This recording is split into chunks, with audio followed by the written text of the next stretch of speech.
good? I'm all right, man. All right.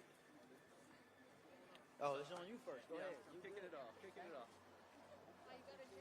All right, guys, come on over.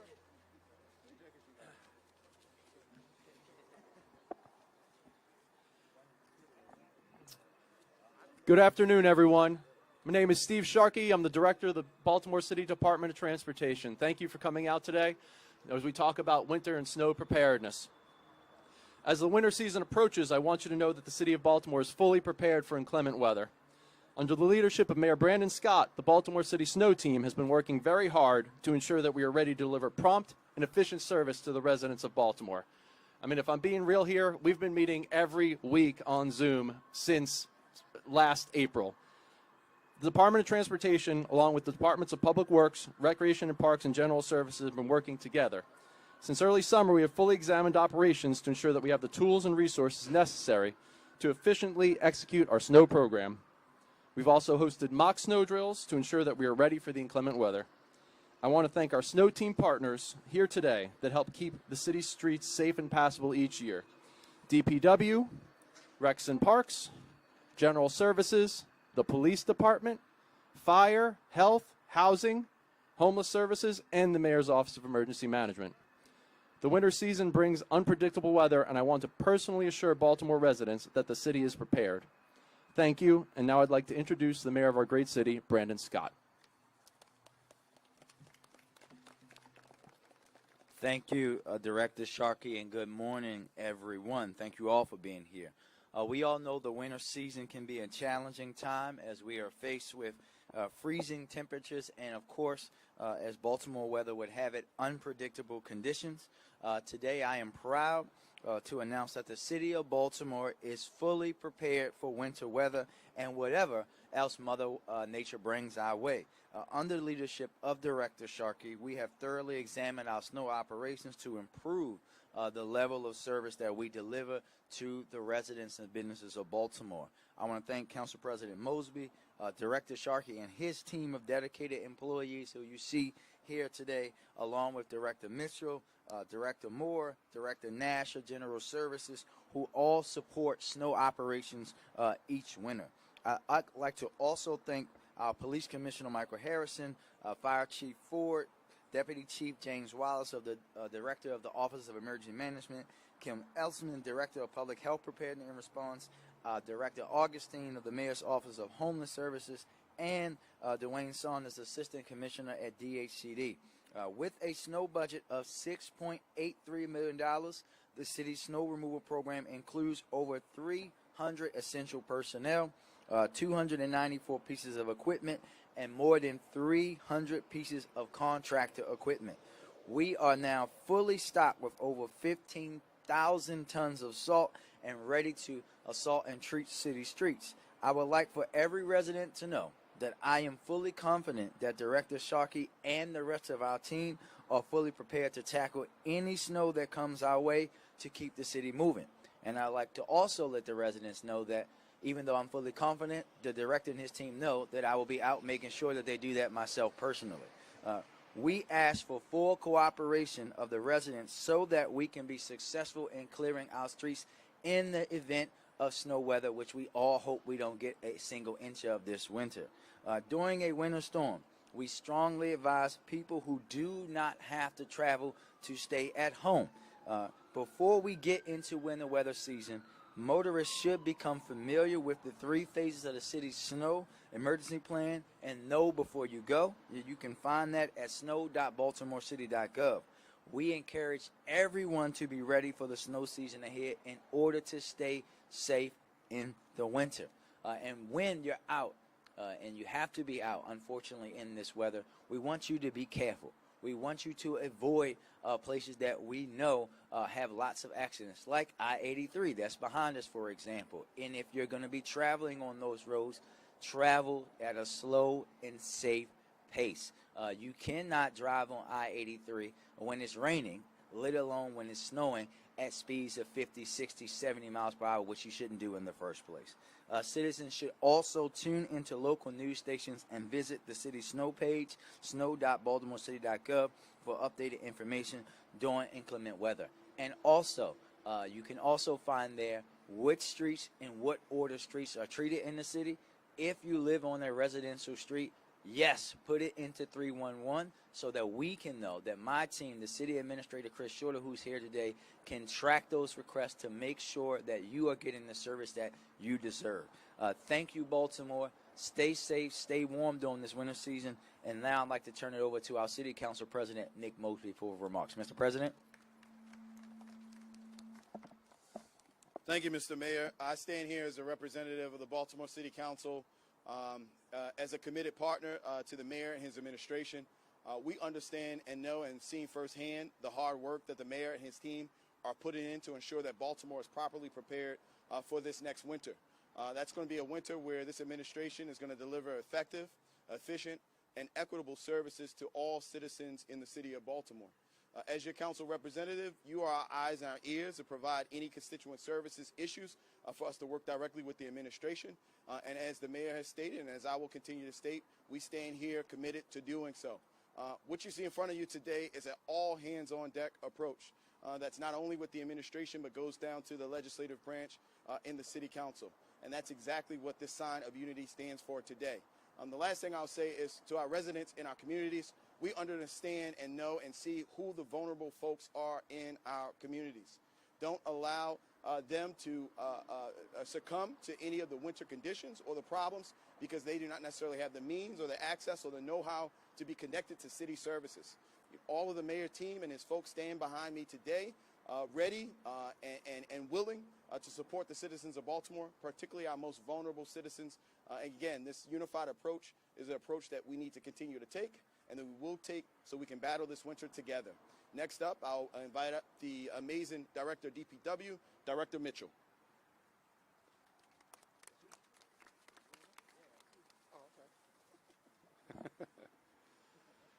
Good morning. Thank you, Mayor. Let me take this thing off. Good morning, and thank you, Mayor Scott, Council President Mosby, and Director Sharkey for your remarks. Each winter, Baltimore City Public Works collaborate closely with our partner, the Department of Transportation. Our agencies help to remove snow and ice from city streets. We provide trucks and equipment with snow plows and drivers. We run designated routes, and we work around the clock as needed to ensure our roadways are passable during the snow and ice events. When winter hits, especially the cold, water mains break and water service can freeze. Residents should prepare now for any emergencies that could come up if that kind of event should happen. Always have bottled water on hand. If your pipe freezes, our water mains break, our storms take down power lines, having that water supply for a few days is very critical.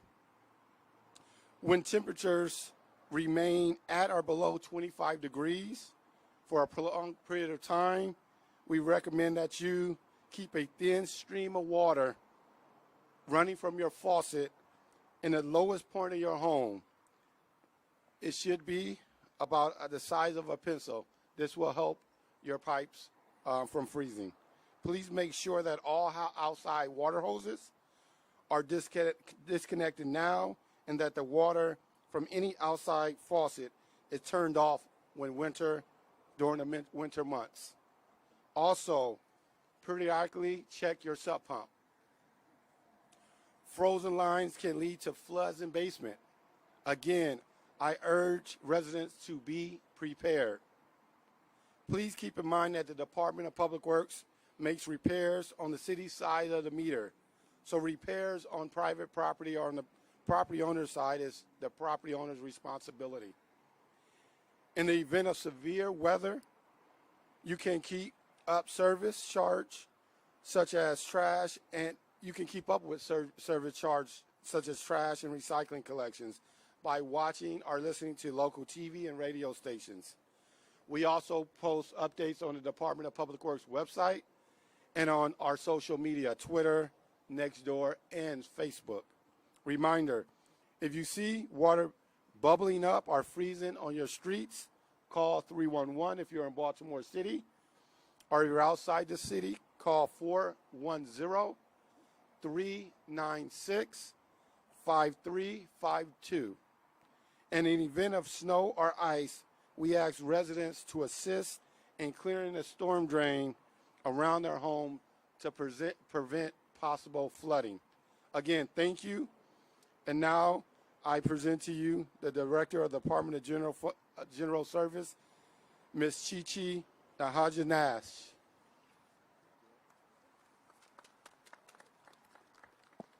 Good morning, everyone. Thank you for that introduction, Director Mitchell. Good morning, everyone. My name is Chichi Niaga-Nash, and I am the Director of the City's Department of General Services. We are here this morning, as we are every year, in support of Director Sharkey and the Department of Transportation. And again, I can reaffirm what you've heard.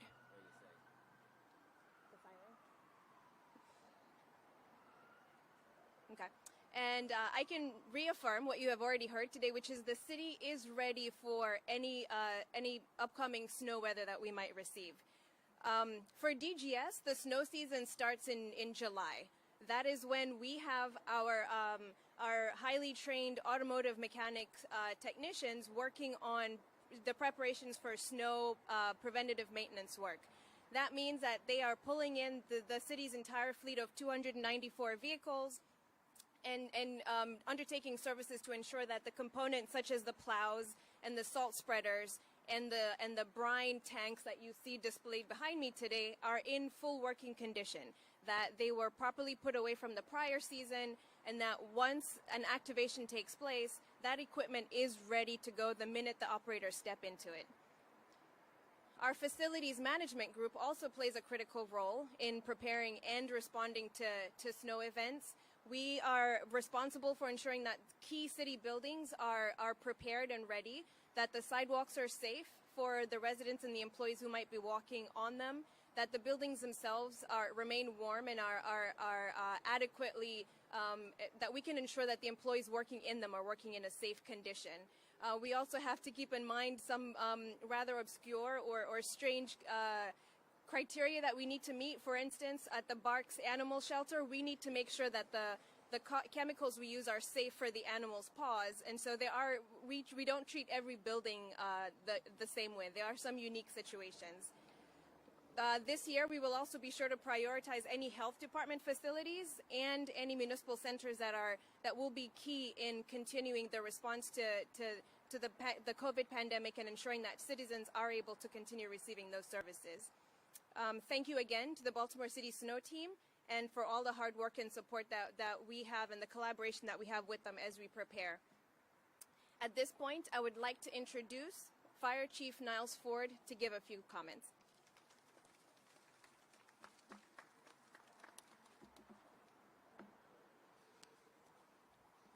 Thank you, Chi-Chi. Every day, members of the Baltimore City Fire Department spend their time making sure the citizens of this community remain safe, especially as we approach winter months. I cannot stress enough how important it is to practice fire safety while attempting to keep warm. One important life-saving tip to remember is to make sure your home has a working smoke alarm on every level. In the event of a fire, a smoke alarm is your first defense. When you hear it, get out and stay out. As city residents have the advantage of having smoke alarms installed in your home for free by calling 311. We also encourage you to equip your home with carbon monoxide detectors to detect the colorless, odorless, poisonous gas. Additionally, if you are utilizing an alternative heating source, such as a space heater, please do so with caution. Space heaters should never be left unattended. They should be placed at least 3 feet from any possible combustible material and should be placed on a flat surface.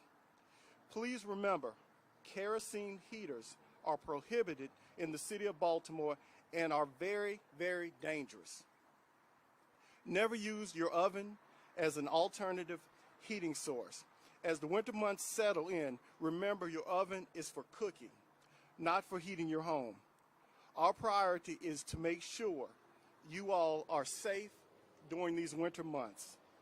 Within the Baltimore City Fire Department, our members are continuously educating the community on fire safety, escape plans, and improving the safety of their homes. Staying fire safe requires a different approach, and we hope you remain vigilant about fire safety. You can stay warm and also stay safe. At this time, I'd like to present Deputy Chief Jay Wallace, OEM Director.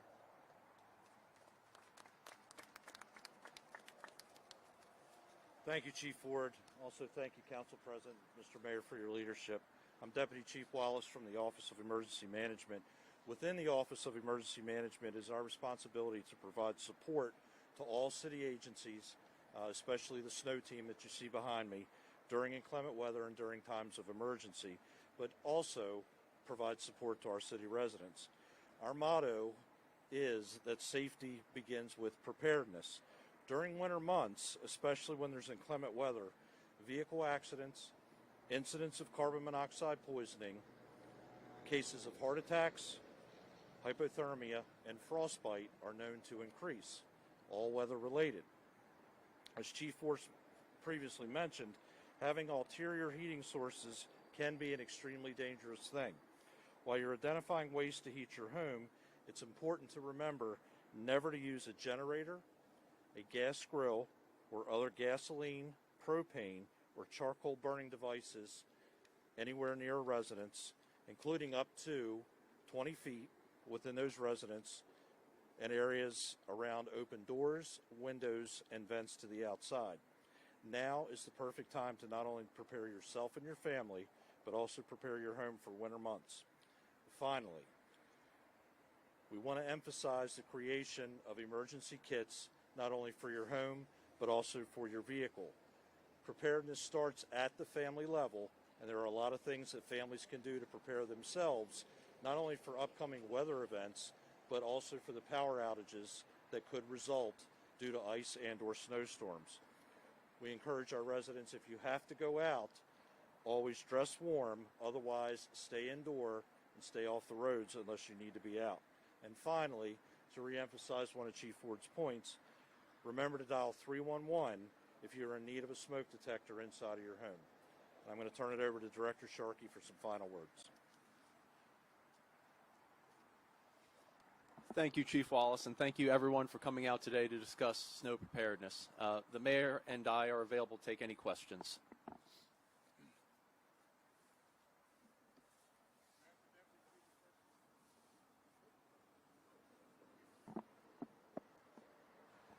Questions? Good morning, Mr. Mayor. Hold on, Mackenzie, because we can't hear you. Try it now. Is that better? Yeah, you're good. Okay. We have a lot of questions about crime. I know we're here to talk about snow preparedness, but on the heels of yesterday's murder of the Miss Player inside of her church, do you think it's time for you to pivot your crime-fighting strategies given this crime continues to surge out of control? So I think, Mackenzie, I'm going to say this again, right? We are going to find who killed this woman. We are going to go out and make sure that we hold that person accountable. That's what we're focused on. We are going to continue to invest in new ways of how we're dealing with public safety in Baltimore. Despite your station's inability to have recollection, we know that the other way doesn't work, right? They tried it my whole life. We are going to hold people accountable. We are going to make sure that we are tracking down people who are killing seniors inside of churches. But we also have to have some sorts of intelligence and understanding how an event like this is not something that the police solely can prevent, because our police department is not going to be sitting in a church bathroom waiting for someone. Someone, unfortunately, was determined to do this heinous thing, and it's our responsibility to not be so insensitive, so stupid, to focus on anything other than bringing that person to justice and making sure that that family and that community and that church gets the trauma healing that they need. Next question. So what can police do then? If you say that they couldn't have prevented that crime, what can police do to prevent future crimes? Because thank you. I think you know what police can do and what they continue to do, right? We know that there's a section of Baltimore City, a certain group of people that commit violence, and we know that's who the police are focused on. Those are the folks that we talk to you guys ad nauseum about in the gun arrests that they make, and the homicides, and the non-fatal shooting arrests. They will be focused on those people. Those are the incidents that the police department will be focused on. Despite what you guys say, you can see, if you go to the police department's Facebook and Twitter page, you will see week after week, day after day, how they're going out, disrupting with our state partners, with our federal partners, drug organizations that are flowing drugs and guns into our city. That's what the police will be focused on. But let me also be very clear. Our police department never are they going to know. Not in this case. They're not going to know that some guy's going to wake up one day and say, oh, I see that my old girlfriend has a new boyfriend. I am now going to go kill that man.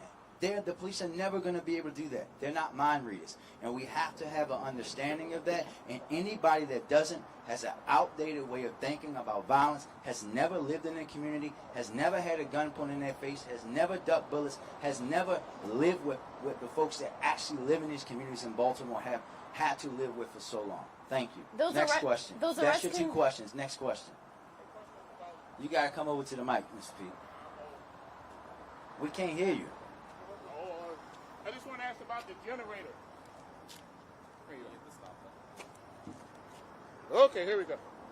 I just wanted to ask the deputy chief about generators. A lot of people died doing generators and putting them in the house, in their garage, stuff like that. Give me a second. I got to walk back.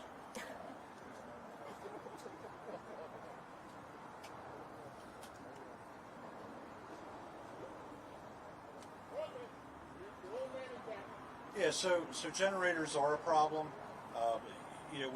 We occasionally see generators inside of homes. We'll see them in basements. We'll see them in garages. Anywhere inside a structure, it's not. Those structures aren't vented. They're not meant for those type of operations indoors. So, we don't discourage generator use. However, we do discourage it very close to livable areas of a home. 20 feet away, downwind of a residence is the most favorable way to do that.